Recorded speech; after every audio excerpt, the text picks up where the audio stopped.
changing and people are becoming more acceptable and more understanding. And who knows, ladies, maybe this movement has opened more doors for us in the sporting world. For Good Day DePaul, I'm Danielle Bielawski. There are only 2 cupcake ATM machines in the entire world, and we have one right here in Chicago. And finally, a stunning announcement from one of DePaul's neighboring colleges in the Chicago area. Some members of the Northwestern University football team want to be represented by a union, the first time that's ever happened in college sport. Meanwhile, better news for Brandon Young, he did start against Seton Hall, but some of his other teammates did not. Despite the cold weather, the Blue Team has looked to stay hot and stay undefeated in conference as they get ready to take on the Creighton Blue Jays both Saturday and Sunday. The first pitch is at noon. For Good Day DePaul, I'm Danielle Bielawski. Meanwhile, 2 pieces of good news for men's basketball. First, they broke their 10-game losing streak with a 65-60 victory over Seton Hall at Allstate Arena. And how about that Billy Garrett Jr.? After missing a couple of games due to sickness, Billy wasted no time getting noticed again. Okay, we all know it. It's been a rough year for the men's basketball team, but that doesn't mean it still isn't fun to go to the games. And if you sit with the Blue Crew, it's really a happening, as I found out firsthand. The Flames just dropped to the Bulldogs with a devastating loss. Hayden Hughes missed a buzzer-beater layup, leaving the score 61-59. Meanwhile, for the Lady Blue Demons, the news is much better. They continued their Big East win streak, something you don't want to miss. Ed is truly a good story, and I had such a pleasure just sitting down and talking with him. Well, thanks for sharing with us. Thanks, Danielle. That's right, Cassandra. They're off to an amazing start, recently defeating Navy 7-0. See how this pans out considering college players are voluntarily trying to play, so we'll see how this goes. Well, they're definitely making history. Thank you, Danielle. Even though the Bulls are out of the playoffs, they still remain in the hot seat. With talks of Coach Thibodeau leaving, Carmelo Anthony coming, and MVP Derrick Rose returning to the lineup, the Bulls remain in the spotlight. At the United Center for Good Day DePaul, I'm Danielle Bielawski. The men's basketball team. That's right, Ogechi. The news was shocking from the DePaul Athletic Department. They announced that senior forward Cleveland Melvin is no longer enrolled at DePaul and is no longer part of the basketball program. No word yet about why he's left the university. Melvin was suspended from the team on January 25th.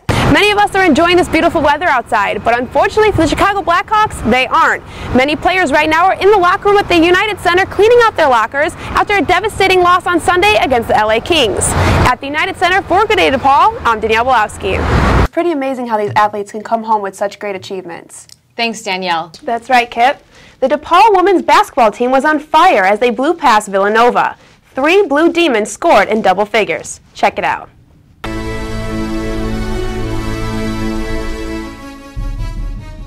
Does an athlete's sexuality really affect the way he or she plays? Top athletes like Jason Collins, Wade Davis, and now Michael Sam prove that even though they might not fit in with their sexuality, they definitely fit in with their skills. I met up with some gay and straight athletes to get their thoughts on the movement of openly gay players. Have you ever played with gay athletes before? Yes, I have. Yeah, for 3 years I had a lesbian on the team. Yes. Yes, I have. Do you think that it was any different than from playing with a non-gay athlete? No difference whatsoever. Off the court, we didn't really care what they did as long as they had the team in mind. I'm not against it. I feel if an athlete's an athlete, no matter what they like off the field, they should be able to play the game. No, I think that playing with gay athletes they're just the same. Yet these athletes say being gay doesn't affect their play. Gay athletes still deal with the struggle of when and how to come out to their teammates. Senior track and field runner at DePaul University, Harold Alvarez, says he was torn and didn't know what to do. Coming out was a little bit difficult for me just because I was really unsure of how I wanted to come out. Being an athlete, I was really nervous to see if I'm going to be treated differently by my teammates. My father was a little bit surprised. He asked me how is that possible with me being an athlete. Other athletes like former college football player Scott Parachek hide behind who they are because they don't feel safe. Basically, I thought it was a bit dangerous, especially with the kind of language that people used in the locker room. I didn't think it was something that would be accepted, so it was something that I didn't even think about until after college. Michael Sam is the first openly gay football player to be drafted by the NFL. His kiss was talked about for weeks after the draft. Was this too much, or was this something the society needed to see? I think it was a big thing because when you think of a football player, you always think of that strong, muscular man, and you see most football players with that beautiful model or singer, whereas it was different that he wasn't like that. And I think that's what they were trying to portray, that he was so different compared to other football players. I think that he was just being genuine. I think that if any straight athlete were in the room with his girlfriend, You can look at A.J. McCarron from Alabama. He, after every game, goes and kisses his girlfriend, and no one has a problem with it. More and more gay athletes are taking a stand and coming out because they are feeling more comfortable with who they are as a person and as an athlete. Advice to gay athletes who are struggling with whether or not to come out. I just want to be happy because once you're on that field, you're a brother. It's not about what's going on outside their life. Kind of like, do it. The world is changing and people are becoming more understanding and more accepting. And who knows, ladies, maybe this movement has opened more doors for us in the sporting world. For Good Day to Paul, I'm Danielle Bielawski. For some, the month of May means spring and flowers. But for some athletes, this month can possibly change their life. Former college football players will watch the NFL draft in suspense on May 8th. Prospect athletes like Johnny Manziel, Jadeveon Clowney, and Khalil Mack showed off their skills in the 40-yard dash, the broad jump, and shuttle drills. Lawrence Holmes from 670 The Score has high hopes for some special talent this year. Jadeveon Clowney. So I'm really looking forward to him. I hope that the Bears draft Calvin Pryor, the safety out of Louisville. But those two guys are kind of top on my list.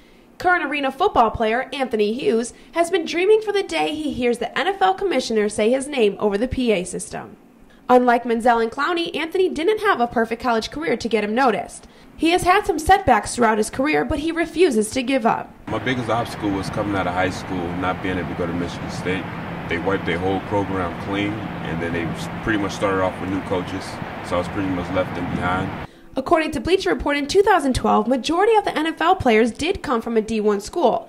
Yet there were 74 players from a D2 school, like offensive guard Amini Silatolu, and 9 from a D3 school like wide receiver Pierre Garçon back in 2008. Many people believe the draft has become into a media frenzy. Holmes hopes it doesn't get any worse.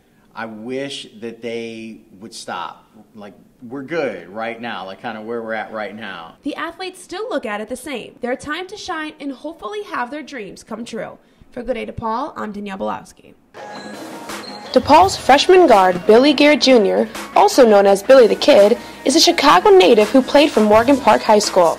There, he led his team to a 33-3 record and the 3A Class State Championship last year.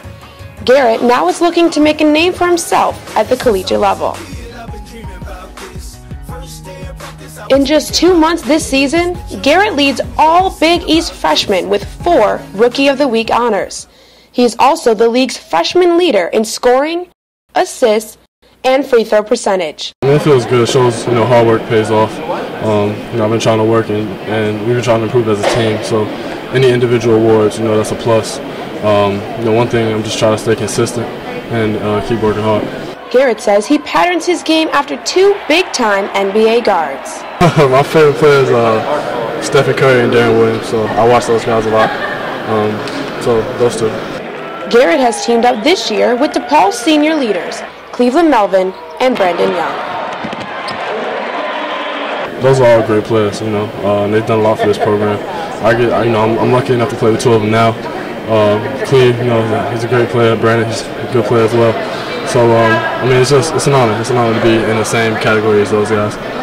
As if Garrett's achievements aren't enough, what about the fact that his dad is his assistant coach? It's not what I thought it would be like. It's kind of like if you didn't know he was my dad, you wouldn't really be able to tell, kind of.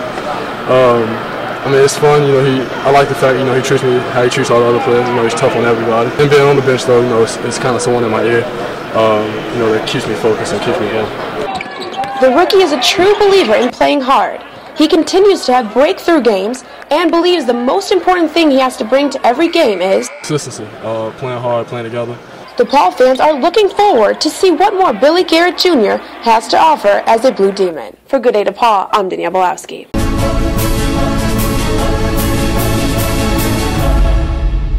The Bulls look to bounce back from a devastating loss last game against the San Antonio Spurs. Tonight's game is against the Houston Rockets at 6 p.m. at the United Center. I got to sit down with Dwight Howard as he gets ready for the game. Well, I would say our defense, has to be a lot stronger. I think from the beginning of the season till now, our defense has been a lot better. In order for us to succeed in the playoffs, we really got to step up our defense, and it starts with myself. I got to do a better job on the defensive end of protecting the paint, making sure we hold teams to one shot.